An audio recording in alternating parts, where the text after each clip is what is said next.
नमस्ते, मैं एडवोकेट नवमिता सेनगुप्ता।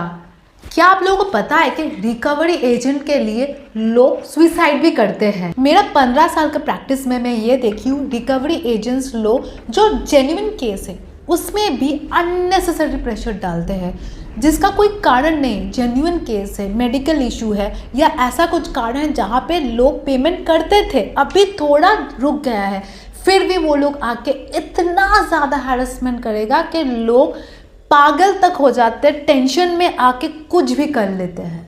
मैं आपको जो पॉइंट्स बता रही हूँ इसमें हर point, each and every point supreme court का एक केस को लेके भी हुआ है, जहाँ पे ICICI bank versus Shanti Devi Sharma का केस है 2008 का, जहाँ पे उनका जो बेटा है उन्होंने सुसाइड भी किया है। मतलब इतना तक उनको हैरेसमेंट फेस करना पड़ा, लोगों के सामने इतना डिफेमेशन फेस करना पड़ा कि उन्होंने सुसाइड तक कर लिया। कोर्ट ने इस केस में बहुत इंपॉर्टेंट पॉइंट्स कुछ हाईलाइट किया है। मैं आपको कुछ points RBI guidelines, general rules of law और पीसीएसबीआई का गाइडलाइन हिसाब से जोड़ के एक साथ मैं 10 पॉइंट्स आपको मैं बता रही हूँ। बीसीएसबीआई क्या है? बीसीएसबीआई है code of commitment of customers, जो हर बैंक का एक रूल्स, एक नॉर्म्स होता है।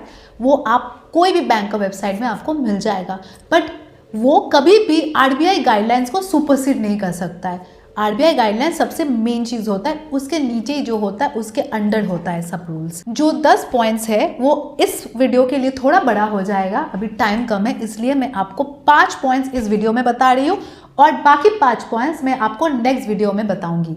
सबसे पहला, रिकवरी एजेंट जहाँ पे आपसे मिलने आ रहे वो आपका म्यूचुअल कॉन्सेंट वाला जगह होना चाहिए। मतलब ऐसा नहीं कहीं पे भी वो लोग आ जाएगा, आपका परमिशन लेके म्यूचुअल अग्रीड प्लेस में उनको आना पड़ेगा आपसे बात करने के लिए।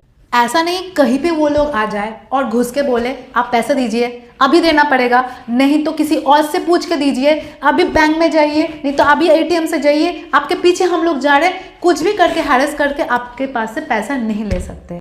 और अगर वो लोग ऐसा करते हैं तो आप वीडियो बनाइए, एविडेंस रखिए और पुलिस के पास जाके आप कंप्लेन लॉन्च कीजिए। दूसरी बात, वो आके आपको आईडी प्रूफ दिखाएगा, मतलब कौन से बैंक से आया। ऐसा तो नहीं है वो कोई भी स्कैमर है, मतलब आके आपके पास से जबरदस्ती पैसा लेके चला जाएगा, आपको नाम भी नहीं पता चलेगा कौन आया था।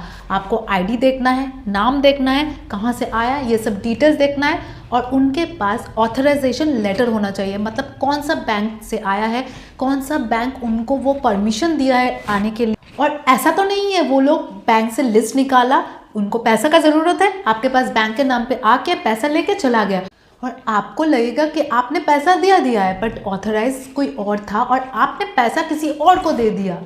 और रिकवरी एजेंट के पास डीआरए का लाइसेंस होना चाहिए, मतलब डेथ रिकवरी एजेंट का लाइसेंस होना चाहिए।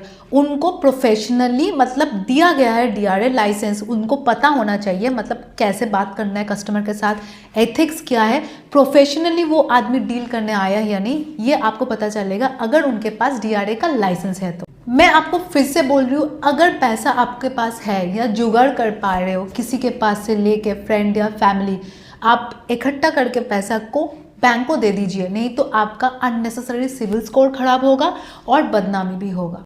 तीसरी बात है, प्रिवेसी आपका इन्फ्रिंज नहीं कर सकते। प्रिवेसी आपका फंडामेंटल राइट है और फंडामेंटल राइट आपके पास से कोई ले नहीं सकते। वो जो बीएनएस है, मतलब आईपीसी था पहले, उधर भी सेक्शंस है जहाँ पे ट्रेसपासिंग, थ्रेटनिंग और क्रिमिनल इंटिमिडेशन का केस बन सकता है कोई भी आपका प्रिवेसी इन्फ्रिंज करेगा तो। और आजकल तो नया ड्रामा शुरू हुआ है, मतलब लोग जो लोन ले रहे उनका कॉन्टैक्ट लिस्ट हैक करके जो रिकवरी वाले हैं वो उनका दोस्त या फैमिलीज को कॉल कर रहे और डिस्टर्ब कर रहे, कंटिन्यूसली बोल रहे आपका दोस्त पेमेंट नहीं किया तो आपका घर आ रहे, आपका ऑफिस में आ रहे, और ऐसा करके उनको भी हैरेस कर रहे हैं, जो लोन लिया उनका भी दिमाग खा रहे। और ऐसा हो तो जिन्होंने लोन लिया वो डिफेमेशन का केस फाइल कर सकता है, थ्रेटनिंग का केस फाइल कर सकता है, आईटी एक्ट में केस फाइल कर सकता है, एनसीआरपी पोर्टल में साइबर क्राइम का केस लॉन्च कर सकता है, नहीं तो साइबर क्राइम डिपार्टमेंट में जाके केस फाइल कर सकते हैं। और जो फैमिली मेंबर और फ्रेंड है वो भी पुलिस स्टेशन में जाके थ्रेटनिंग, हैरेसमेंट का केस फाइल कर सकता है। और एक सिंपल बट बहुत इंपॉर्टेंट बात है कि आप लोग डरिए मत। जितना आप लोग डरेंगे वो लोग उतना आपको डराएंगे। आपका राइट्स को जानिए और उस हिसाब से एक्ट कीजिए। और चौथी बात है, उनको आपके साथ बहुत पोलाइटली एंड प्रोफेशनली बात करना होगा। ऐसा नहीं है आपका घर में या ऑफिस में घुस के आपको गाली गलौज करे, आपको अब्यूसिव लैंग्वेज यूज़ करे, आपको मारे, धक्का दे और लोगों के सामने हैरेस करे। ऐसा बिल्कुल नहीं होना चाहिए। और ऐसा कुछ हो रहा है तो जिस बैंक से आए हो उसको कंप्लेन कीजिए, ombudsman डिपार्टमेंट आरबीआई में कंप्लेन कीजिए, पुलिस स्टेशन में कंप्लेन कीजिए और आपका जो लोकेलिटी है उधर का जो एडवोकेट है उनसे बात करके उनका हेल्प लेके प्रोसीड कीजिए। और पांचवी बात है, सुबह 7 से शाम का 7 बजे तक ही उनका आने का या कॉल करने का टाइम है। ऐसा नहीं है आप 9 बजे शाम को आए ऑफिस से, उसी टाइम तक वो लोग आपका घर के सामने बैठा रहे और जब भी आप घर में घुसो तो वो आपका कॉलर पकड़ के पैसा मांगने शुरू करे। ऐसा होने से आप ज़रूर वीडियो लीजिए, कंप्लेन कीजिए और कार्रवाई कीजिए। बहुत लोग मुझे बोलते हैं कि आपने जैसे कहा वैसे तो हम लोग किए, बट पुलिस स्टेशन में कंप्लेन नहीं लिया। अगर पुलिस कंप्लेन नहीं लेता है तो बीएनएस में ऐसा प्रोविजन है कि आप ऑनलाइन भी आप कंप्लेन लॉन्च कर सकते हो और आपका जो जुरिस्डिक्शन का एडवोकेट है उनसे बात करके हेल्प लीजिए। और इस वीडियो से आप लोगों को सीखने को मिला है तो लाइक और सब्सक्राइब कीजिए और जिनको ज़रूरत है आप उनको शेयर कीजिए।